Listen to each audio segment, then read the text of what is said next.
Je, umeshawahi kujiuliza ni kwa nini ndege wa aina moja ndio wanaotembea pamoja? Siri ni kwamba katika kitabu chetu cha 48 Laws of Power tunaona kwamba sheria ya tatu inatuambia sio kila mtu anatakiwa kufahamu kusudi ambalo unatamani kufikia katika maisha yako.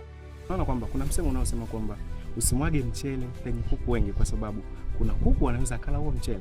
Pia unaposema kwamba usiweke kusudi lako wazi kwa kila mtu, kuna watu ambao watawinda kusudi lako. Kwa hiyo jifunze kutembea na wale watu ambao watakusaidia kuweza kufikia kila ambacho unatamani kufikia katika maisha. Na tunaona sheria hii haitukatazi kwamba sisi tusishare pamoja na wenzetu kila ambacho tunatamani kufikia, bali tuwe na watu sahihi ambao kupitia uwezo wao na uwezo wako pia wana uwezo wa kukusaidia kukutoa katika ile hatua uliopo na kufikia katika hatua nyingine. Unajua, tunasema kwamba wale watu unaotembea nao ndio wanatupa muonekano wako wewe ni nani. Kwa hiyo jaribu kutembea na watu ambao watakusaidia kuweza kufikia kila ambacho unatamani kufikia katika maisha yako.